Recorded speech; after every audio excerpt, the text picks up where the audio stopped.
भारत के सबसे बड़े कारोबारी ग्रुप्स में से एक अदानी के बारे में अमेरिका की रिसर्च कंपनी हिंडनबर्ग की रिपोर्ट के बाद जिस तरह से शेयर मार्केट में अदानी के शेयर गिरे और उससे निवेशकों को लाखों करोड़ रुपए का नुकसान उठाना पड़ा, उसे लेकर सुप्रीम कोर्ट ने चिंता जताई है और कहा है कि भविष्य में ऐसा ना हो, इसके लिए कुछ कदम उठाने की ज़रूरत है। सुप्रीम कोर्ट ने सेबी और वित्त मंत्रालय से जवाब भी मांगा है और कमेटी बनाने का संकेत भी दिया है। क्या कुछ हुआ सुप्रीम कोर्ट में इस मामले में, इसी पर आज लीगल विद सहगल में बात करेंगे।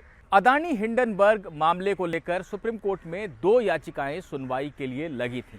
बेंच थी chief justice DY Chandrachud, justice PS Narasimha और जस्टिस जमशेद बुरजोर पारडीवाला की, और याचिकाकर्ता थे विशाल तिवारी और एमएल शर्मा, जो कि दोनों ही वकील हैं।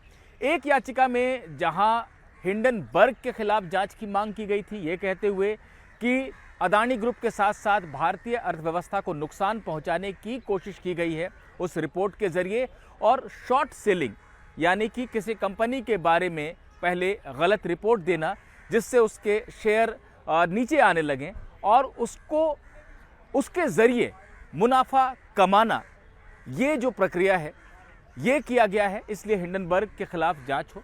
ये बात एक याचिका में कही गई थी और दूसरी याचिका में भारत की जो नियामक संस्थाएं हैं, सेबी के अलावा दूसरी संस्थाएं जो हैं, और किस तरह से अदानी ग्रुप को लोन मिले, ऐसी तमाम पहलुओं की जांच की मांग की गई थी। 2 अलग अलग मांगे थी, हिंडनबर्ग के खिलाफ जांच और भारत की संस्थाओं के खिलाफ जांच, लेकिन सुप्रीम कोर्ट इन दोनों ही बातों पर नहीं गया। चीफ जस्टिस ने सुनवाई की शुरुआत में ही कह दिया कि हमारी चिंता है निवेशक, जिनके लाखों करोड़ रुपए इस सारी प्रक्रिया में डूब गए।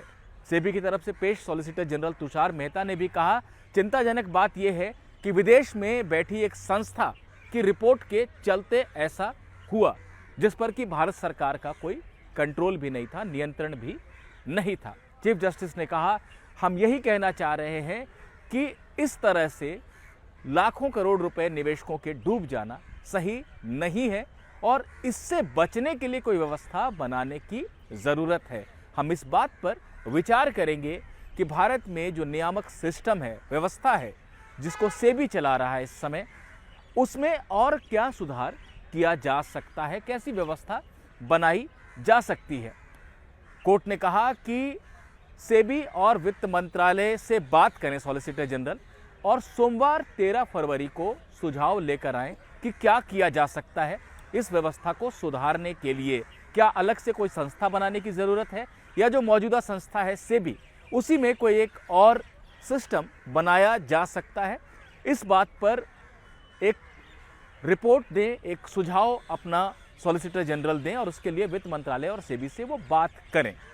सुप्रीम कोर्ट ने यह भी कहा कि हम इस बात पर विचार कर रहे हैं कि हम अपनी तरफ से एक विशेषज्ञ समिति बनाएं, जिसमें वित्तीय और बाजार से जुड़े मामलों के विशेषज्ञ हों, कोई पूर्व जज भी हों, ऐसे तमाम लोग हों जो ऐसे मुद्दों को समझते हैं, जो भविष्य के लिए उपाय सुझा सकें और जिस पर अमल करके भविष्य में निवेशकों को इस तरह के नुकसान से बचाया जा सके। चीफ जस्टिस ने यह भी कहा कि हमारी चिंता इस बात को लेकर है कि सिर्फ धनी और बड़े लोग निवेश नहीं करते हैं आज की तारीख में शेयर बाजार में, मध्यम वर्ग भी अपनी गाढ़ी कमाई को वहां निवेश कर रहा है। यानी पूरी अर्थव्यवस्था और नागरिकों की एक बड़ी संख्या प्रभावित होती है।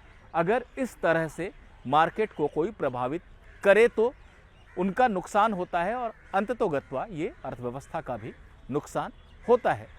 सुप्रीम कोर्ट ने यह भी कहा है कि जो कमेटी बनाई जाएगी उसकी तरफ से, उसकी सहायता के लिए और उस कमेटी की बात कोर्ट तक पहुंचाने के लिए एक वकील को अमिकस क्यूरी की भी भूमिका दी जाएगी, उन्हें नियुक्त किया जाएगा। तो ऐसी तमाम बातें हैं जो सुप्रीम कोर्ट में आज हुई।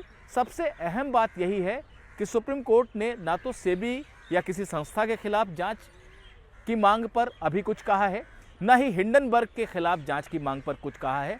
कोर्ट ने सीधे सीधे चिंता जताई है भारत के आम नागरिकों की, जिनके पैसे हिंडनबर्ग की रिपोर्ट के बाद जिस तरह से शेयर बाजार में अडानी के शेयर गिरे, उसके चलते डूब गए। सुप्रीम कोर्ट ने कहा है इन लोगों को भविष्य में ऐसी स्थिति से बचाने की जरूरत है। सोमवार 13 फरवरी को मामले पर आगे की सुनवाई होगी।